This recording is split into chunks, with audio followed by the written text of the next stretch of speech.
A novela Fred, cada vez ficando maior, mas tem uma novidade, um ponto interessante. E Marcos Paulo revelando propostas lá de fora. Mas eu vou abordar um pouco mais sobre essa questão do garoto de Xerém. Giro de notícias desta terça-feira.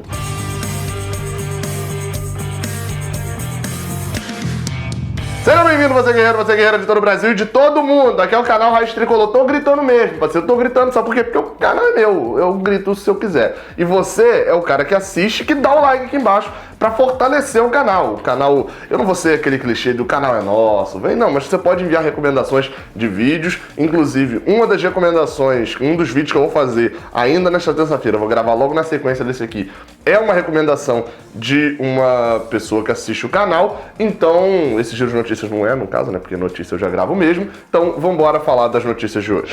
Bem, a primeira das notícias é sobre Marcos Paulo, atacante do Fluminense, jovem ainda, sub-20, né? Pela idade, tem 19 anos. O jogador revelou, teve no Seleção Sport TV, ou foi no Redação? Teve no Seleção Sport TV de ontem, né, da segunda-feira, falou ali sobre muito, ele foi um dos destaques, foi o destaque, na verdade, da vitória contra o Madureira no domingo e tal, teve toda aquela repercussão, e como é um jogador jovem, esteve no Seleção Sport TV e foi perguntado sobre Europa, né? A gente sabe que jogadores revelados no Fluminense têm um canal direto com a Europa, mas não tem sido... Eles têm sido bem vendidos para times bons, né? Os craques do Fluminense têm ido para a Premier League, para campeonato italiano, para o campeonato espanhol, agora eu não estou lembrando de nenhum depois de Marcelo, mas enfim, deve ter tido também. Teve Marlon, né, que foi pro Barcelona. Tem esse canal direto, então isso sempre gera pergunta. Marcos Paulo ainda tem passaporte português, ou seja, ele não entra como estrangeiro em algumas ligas da Europa. Nas ligas da Europa que tem exigência ali de quantidade, ele não entra como um dos estrangeiros, isso facilita também. E aí, ele foi nessa entrevista lá no Sport TV, e foi perguntado sobre a questão de propostas, né? Afinal de contas, ele teve um destaque no final do ano passado, no início desse ano começou não rendendo tanto, já que o Odair Hellmann não sabe escalar Marcos Paulo, e quando escalou ele certo agora contra o Madureira, ele rendeu muito bem. E ele respondeu o seguinte, abre aspas para Marcos Paulo: estou focado aqui, tive algumas propostas em janeiro. O Fluminense não quis e nós também não. Se chegar uma oportunidade, vamos pela porta da frente. Mas, se Deus quiser, sair só depois de fazer muitos gols. Na hora certa, se for bom para o clube e para mim, aí vai. Minha projeção é jogar bem aqui, sair em alto nível e fazer também carreira na Europa. Fecha aspas. Primeiro ponto, a gente já sabe que já teve proposta de Roma e etc, mas muito abaixo. A multa de Marcos Paulo é daquelas multas que ninguém nunca vai pagar, de mais de 100 e tantos milhões de reais. No caso de Marcos Paulo, a gente também tem que ficar sempre de olho, porque os casos recentes... Não tô falando que Marcos Paulo é isso não, tá? Tô falando que a gente tem que ficar de olho, porque todos os casos recentes que aconteceram era também de frases e palavras, etc. E na hora efetivamente de cumprir essas palavras, aí vinha uma forçação de barra para sair, aí tava insatisfeito, aí enfim. Eu não tô falando, tomara que Marcos Paulo, não me parece, por sinal, ser esse tipo de cara não. Mas a gente sempre tem que ficar de olho. Sobre uma possível venda de Marcos Paulo ser necessário ou não, a gente lembra que no início do ano se falava muito de que ele seria a bola da vez para ser vendido lá para fora, de que o Fluminense sempre precisa fazer uma venda.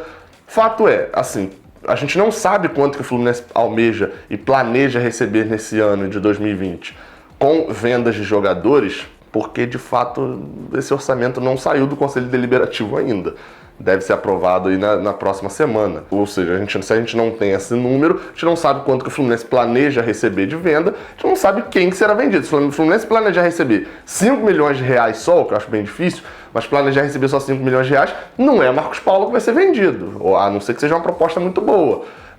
Então, nesse caso, a gente não tem a noção para saber qual é o jogador que o Fluminense pretende botar na vitrine e levar, ó, tá aqui o meu produto, para poder vender lá para fora. Porém, se a gente pegar com base nos anos anteriores, o Fluminense normalmente já conseguia logo no início do ano esse valor. No ano passado, não necessariamente entrando o valor, né, que teve venda parcelada, mas no ano passado a gente teve Ibanhas vendido logo no primeiro mês, no ano retrasado também teve venda ali no primeiro trimestre. E nesse ano, apesar desse time que a gente olha e vê muitas boas peças, empolgando e etc., no início do ano passado também estava assim, o time desmontou até junho. Agora, em 2020, a gente torce para que não seja necessário.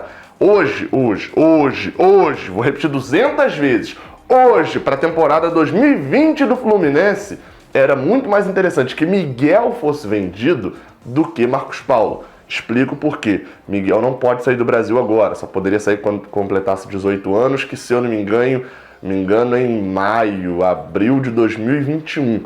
Ele faz aniversário agora em março, maio, abril, um negócio desse. Ou seja, só em 2021 que ele poderia sair.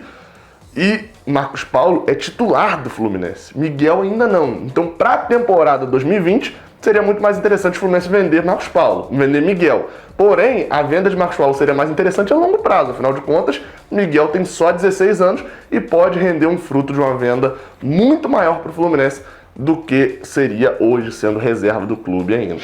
O segundo assunto é sobre Frederico. Eu falei de novela lá no início, e lá no grupo dos padrinhos do Raiz Tricolor, a gente estava até conversando sobre o quanto que essa novela vai prejudicando um possível desejo da torcida por Fred, que a gente viu que esfriou depois do jogo da Sul-Americana, da eliminação e tal, deu um baque ali na galera, depois voltou até com força, mas bem longe do que era aquela força inicial, né, dos pedidos por ele, né? Qualquer coisa sobre Fred tinha ali uns 80%, 90% de comentários positivos.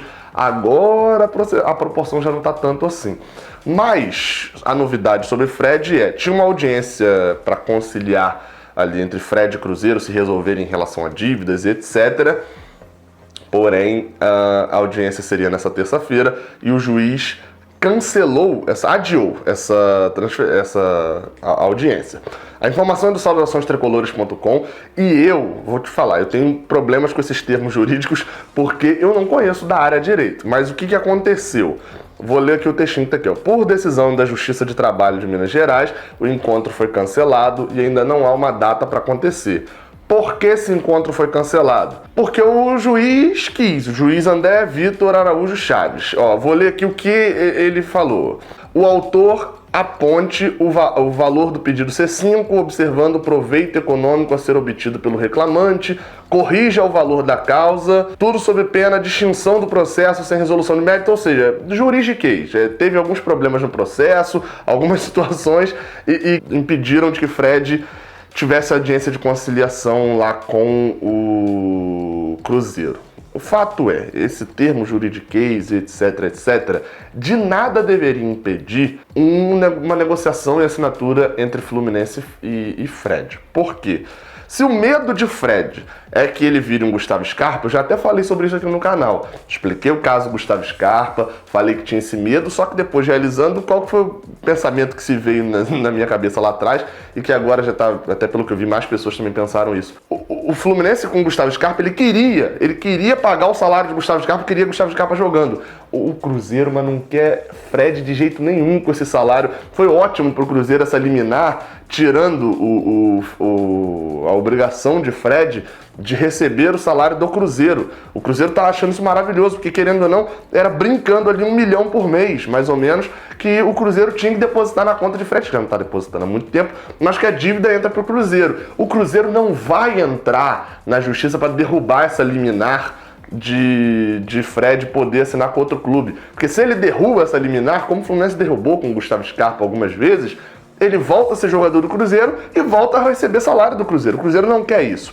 A discussão toda deles é da dívida. A dívida que ficou entre Fred e Cruzeiro. Por isso que eu acho, e não é informação, é feeling, é percepção, de que Fluminense e Fred não se acertaram ainda simplesmente por questões de contrato. Vale lembrar, eu já até soltei essa notícia aqui no canal também.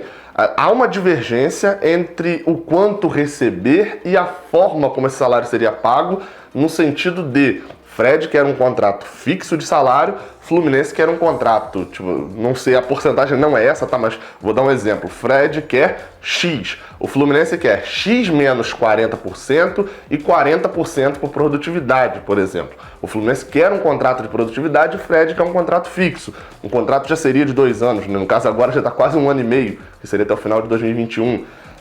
Então, assim, eu acho que é muito mais uma questão de negociação entre Fluminense e Fred do que questão de rescisão com o Clube Mineiro, a não ser que exista uma informação que a gente ainda não tem acesso, não está pública. E caso ela se torne pública, você vai ver aqui no Raiz Tricolor, beleza? Saudações tricolores e até a próxima. Valeu!